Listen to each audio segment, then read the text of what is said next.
Donc dans ce chapitre, on va finaliser ensemble le logo qu'on a commencé à travailler sur croquis. Vous vous rappelez les petits croquis de recherche, on va regarder un petit coup avant d'attaquer justement la finalisation du logo. On aura deux pistes, une piste qui travaille le thème du G, du C, comme on a vu au début, sur la mind map, qui évoque le conseil, qui évoque le G de Gartner, qui évoque le petit élément de la citation. Et on aura une deuxième piste qui reprendra un élément de la robe d'avocat parce que mon client a émis cette demande au tout début. Quand il a fait appel à moi, c'était son idée, donc on doit quand même lui produire quelque chose conforme à son idée, même si avec les échanges que j'ai eu avec et puis ce qu'on a mis en place par rapport à tous nos modules que vous avez pu voir dans cette formation, j'ai pensé à une seconde piste. Pour les pistes de logo, j'ai déjà choisi deux polices. Je ne vous ai pas montré, mais j'ai choisi deux polices. Donc, il y aura d'une part les polices que je vais utiliser pour faire le logo, donc deux polices pour faire le logo, et quatre autres polices pour faire les saisies de texte pour mon client, donc quand il aura besoin de brochures et de choses comme ça. Donc la première police qui sera la Greycliff pour une version du logo, et l'autre police que j'ai trouvée au terme de notre module sur les polices de caractère, c'est la Acumin pour la deuxième piste.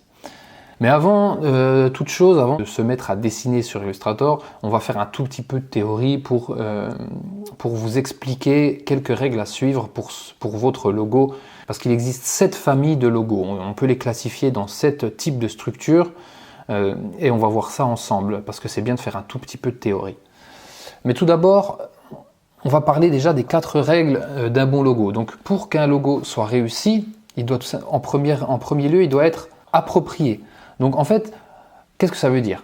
Votre logo doit être approprié, c'est qu'il doit s'adapter au contexte dans lequel il sera utilisé. Si vous faites un logo dans la pharmacie, il devra répondre au champ lexical, au champ visuel de la pharmaceutique. Si vous travaillez pour une marque bio par exemple, il faudra que votre logo soit approprié au monde du bio, c'est-à-dire qu'il devra prendre les codes qu'on peut retrouver sur les packaging bio, sur les logos bio, sur les enseignes bio. Ensuite, votre logo, la deuxième règle pour qu'il soit réussi, il doit être mémorisable. Ça veut dire qu'il doit avoir une particularité pour qu'il puisse se fixer dans les mémoires des gens. Il doit avoir un petit truc qui fait qu'on s'en rappelle. Il faut que vous puissiez raconter votre logo sans le montrer. Ensuite, la troisième règle, c'est qu'il doit être simple. La simplicité, ça permet à ton logo d'être lisible, donc ça confère une lisibilité optimale. C'est très important, il faut qu'il soit simple. Et la majeure partie des juniors, même de certains seniors, ne pensent pas à faire un logo simple. Vraiment, quand vous faites votre logo, ayez en tête la simplicité. Si vous faites des versions, des recherches qui vous plaisent, dans vos têtes, vous dites « est-ce que c'est simple ?» Voilà. Et si c'est pas simple, il faut le simplifier au maximum. Vraiment, il faut que vous soyez capable de l'épurer au maximum. Et enfin, la dernière règle de votre logo, c'est qu'il doit être déclinable. En fait, il doit conserver sa visibilité à toutes les échelles. Il faut imaginer votre logo en tout petit, en quelques pixels de large sur une application mobile, mais il faut que vous soyez capable de le décliner sur une grande façade, une grande vitrine. Imaginez un Boeing, un avion, voilà. Il faut qu'il soit déclinable et il faut que la version toute petite, elle soit identique à la version déclinée en grand. Il faut penser votre logo comme si c'était un objet qui va être fabriqué. Il faut penser qu'il va être utilisé par des gens qui font des enseignes, des enseignistes. Il sera découpé, il sera peut-être en plaques, il sera peut-être rétroéclairé, lumineux. Il faut penser techniquement comment vous allez le faire sur une enseigne, comment vous allez le découper dans du vinyle adhésif. Là, vous pouvez vous renseigner sur les techniques de fabrication des enseignes, par exemple. Les enseignes aussi, c'est le même procédé. Il faut penser vinyle. C'est des gros rouleaux de vinyle qui sont découpés par des petits lasers ou alors des petites lames. Et ces petites lames, ça fait tout simplement des stickers géants. Et ces stickers géants, il ne faut pas qu'ils aient des formes trop compliquées parce que les gens, quand ils préparent ces stickers, qu'ils les décollent du vinyle adhésif et qu'ils les collent sur vos voitures, s'il y a plein de mini-pièces, de mini-bouts qui se collent mal, parce que plus c'est fin, moins ça se colle bien et moins ça tient dans le temps, on ne peut pas les appliquer correctement et ça va se dégrader avec le temps. Donc voilà, déclinable sur tous les supports. Pensez à ce qu'on puisse créer un objet avec votre logo. Si on ne peut pas créer un objet à partir de votre logo, c'est que c'est un logo trop complexe et il faut le simplifier.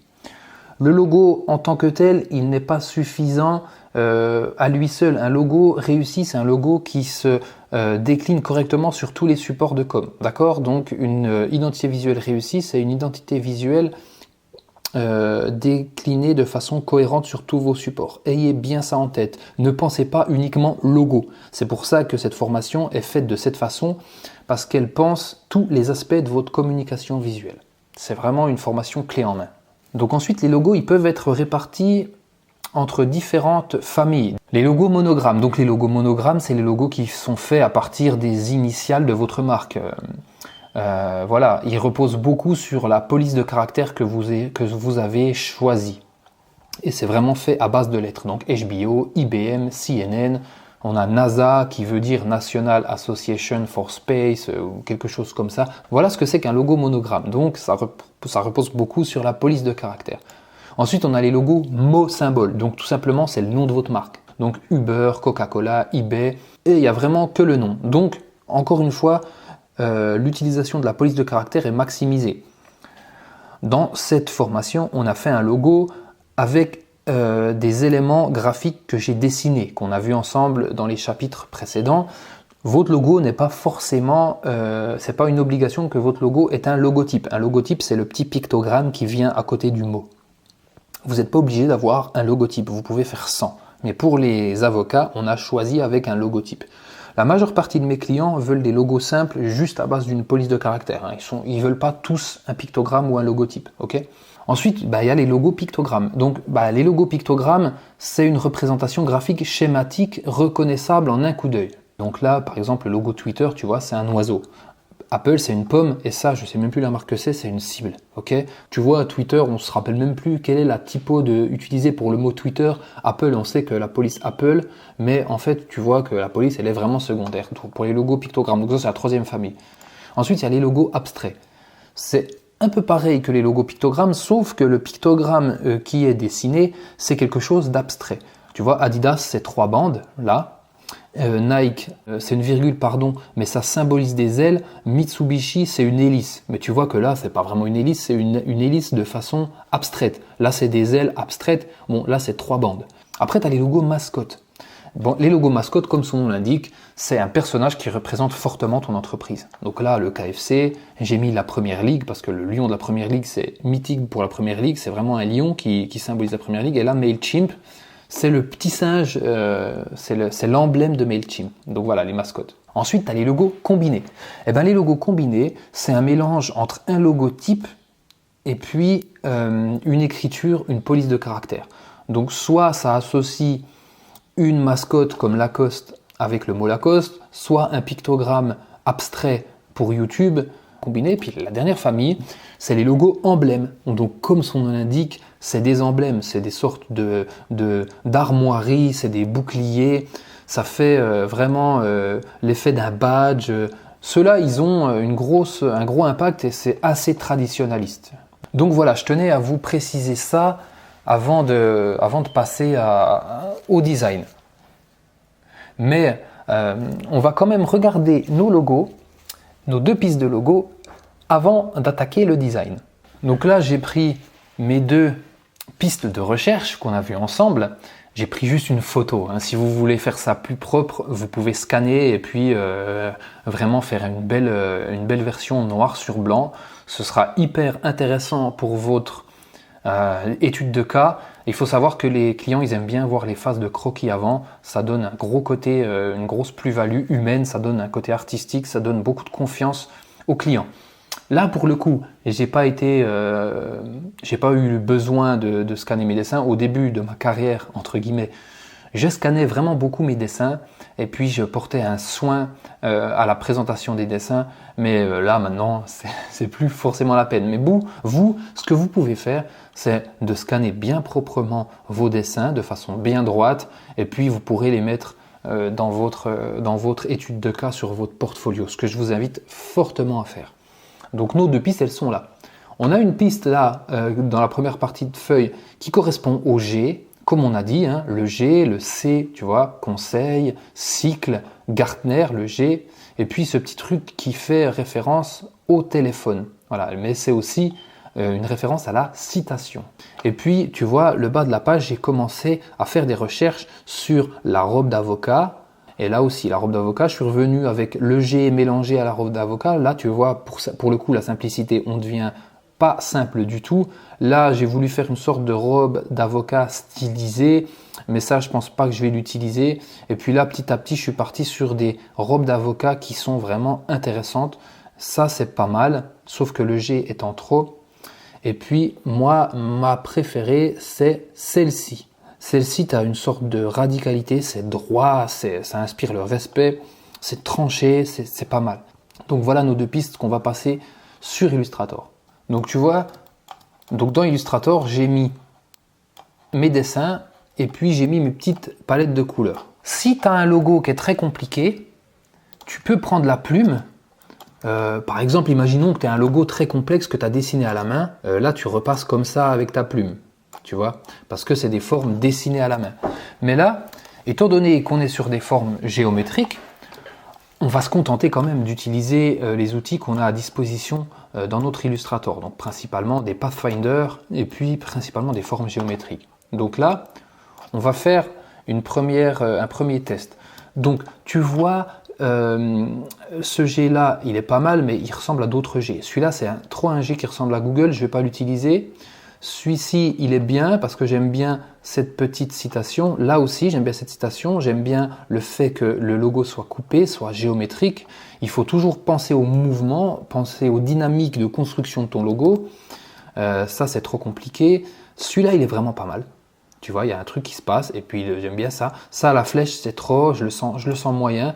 Donc du coup, on va naviguer là-dessus. Tu vois, entre cette piste-là, cette piste-là, cette piste-là, puis peut-être celle-là. Donc, je vais prendre mon outil ellipse. Voilà. Je vais essayer de garder les proportions parce que tu vois, les proportions, elles sont intéressantes. Donc là, j'ai déjà regardé si l'épaisseur est bonne. Ok, l'épaisseur est plutôt bonne. Donc, on va faire un Pathfinder. Voilà, on a fait celui-là. Après, tu peux utiliser d'autres trucs. Moi, j'utilise beaucoup Pathfinder, mais il y a cet outil-là, je vais te montrer, qui est là, qui est pas mal. Hop, voilà, tu vois. Mais moi, je prends des Pathfinder. Donc après, voilà, tu fais une forme pleine. On va déjà faire une version comme celle-ci qui est là. Donc, la découpe sera géométrique. Donc, on va prendre nos règles, parce que c'est toujours bien de travailler avec des références. Il faut être géométrique quand tu fais ton logo. Après, petit à petit, tu peux dévier sur de la fausse géométrie, comme le logo Google. Je vais te montrer. Le G de Google, il y a une polémique entre les graphistes qui ne comprennent pas pourquoi le logo de Google n'est pas construit d'une façon géométrique, mathématique, on va dire. En fait, le truc, c'est que il faut savoir que l'équilibre géométrique d'un logo, l'équilibre mathématique d'un logo, n'est pas forcément synonyme de géométrie visuelle. Vous devez naviguer entre un équilibre géométrique et un équilibre visuel. Et vous, celui qui doit gagner au final, c'est l'équilibre visuel. Il est là le talent du graphiste. On n'est pas des mathématiciens, on n'est pas des scientifiques. Donc il y a une grosse part de feeling dans la création des logos. Il y a une grosse part de géométrie aussi, mais c'est à vous de trancher. Certains logos géométriques fonctionnent de façon géométrique, mathématique, mais pas d'autres. Donc on va continuer. Voilà. Donc là, on a notre centre géométrique. On va essayer de faire un carré qui a la largeur de notre G pour être cohérent et puis avoir les mêmes proportions. C'est toute une affaire de proportions. Donc là, je vais encore faire un petit Pathfinder pour couper un peu ma forme. Donc après, voilà, j'ai mon truc à 45 degrés qui va me permettre voilà, de faire ça. On va couper la forme encore. Voilà. D'accord, donc on va revoir notre petite recherche.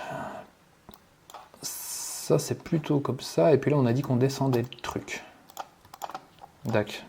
Donc là, on a une première recherche. Donc là, on a un premier G. Tu vois, ce que je te conseille de faire, c'est quand tu fais ton logo, c'est de le regarder de loin. Donc là, il marche bien. Après, on va essayer un autre, en fait. Là, c'est bien rectiligne. Mais en fait, quand j'ai tracé la diagonale, mon cerveau, il a vu un truc que ça pouvait être sympa, tu vois, de créer quelque chose une découpe comme ça. T'imagines, Si tu as ça qui est découpé comme ça, là, il y a une dynamique.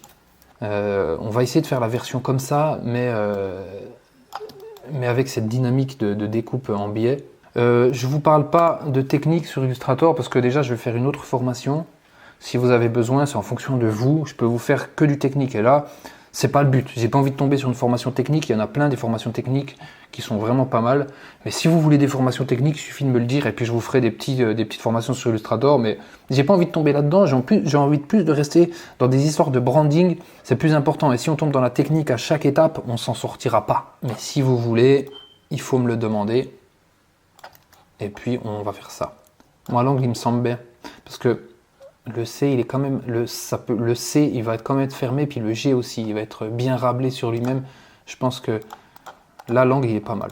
Mais tu vois, encore une fois, c'est vraiment à l'œil, parce que c'est du feeling. Hein. Moi, je regarde de temps en temps, quand j'ai des petits doutes, je regarde mes recherches, et puis je m'inspire de la dynamique que j'ai trouvée quand j'avais l'impulsion du dessin. Ok. Puis là, on va préparer notre petite citation. J'aimerais bien, cette petite citation, ne pas la faire formellement 100%, qu'elle appartienne au logo, qu'elle ait sa petite indépendance. Tu vois, là, elle est complètement dans le code du logo, ce qui est bien. Tu vois, du coup, on a le C qui remonte, et là, ça finit un C, et puis ça va sur un G. Il se passe un truc en négatif qui est intéressant, là. Mais j'ai envie de faire un truc moins cohérent. Donner une petite incohérence au truc. Donc là, tu vois, ça marche. Hein. Les gens, ils vont dire, bon, le cabinet Gartner, le logo, c'est un G avec une virgule rouge. Tu vois, il marchera le logo. Du coup, ce qui me donne envie de faire, c'est que de reprendre cette histoire de diagonale, de là à là, puis je me rends compte que, tu vois, il y a celui-là aussi qu'on peut ajuster à la diagonale. Il commence à se passer un truc. Ça, on va l'indépendantiser. Tu vois, j'ai toujours créé un décalage dans mes recherches. Il y a là, là. J'ai toujours fait une petite ouverture. Là, il y a un décalage, mais il n'y a pas d'ouverture. Et là, il y a pas d'ouverture. C'est fermé, mais moi, on va faire un décalage un peu plus ouvert. Là, ça commence à être pas mal. Ça ressemble pas assez à un truc de citation. Si on le met tout seul, c'est un truc de citation, mais pas assez. Et là, on est trop rectiligne. Alors que là, il se passe un truc un peu plus intéressant. On va peut-être essayer. On a cette courbe-là qui est un peu trop plate, on va peut-être la gonfler un peu, tu vois. Tu vois que là, on commence à être plus dans... Là, ça y est, le côté symétrique mathématique, on commence à le perdre. Je trouve intéressant, tu vois. Là, on est moins écrasé, on est un peu plus libre, tu vois, ça respire un peu mieux. Par exemple, la distance que tu as ici, idéalement, il faut que ce soit la même. Là, on a... Et là, on revient un petit peu aux maths. Tu vois, on revient à la géométrie. Il faut penser aux dynamiques quand tu fais un logo. Tu vois, on a cette dynamique-là. Il faut penser en termes de flux. Imagine, il y a des gens qui circulent, tu vois. Imagine, c'est des routes. Imagine, il y a de l'air qui passe. Il faut que ça circule correctement.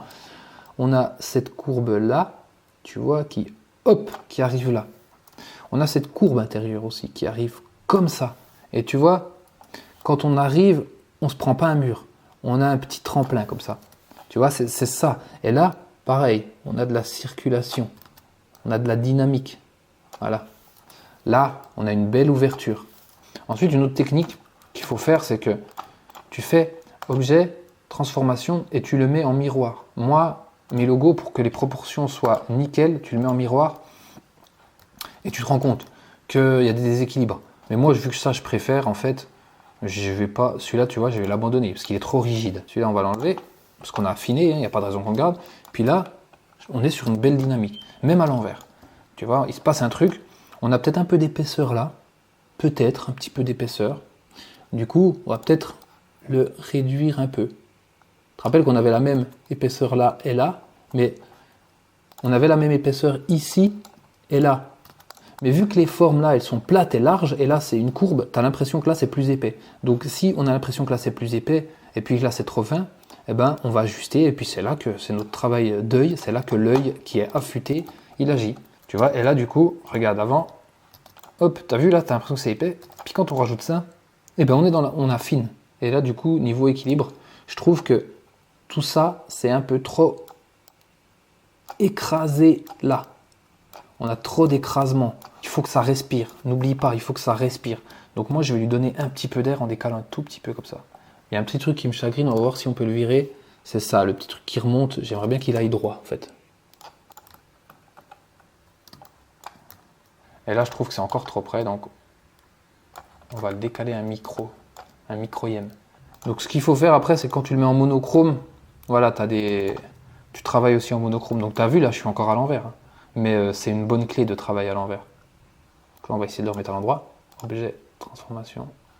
Ok, maintenant, on va essayer quand même de faire une version plus rectiligne. Là, on l'a coupé en diagonale, maintenant, on va le couper droit, le truc.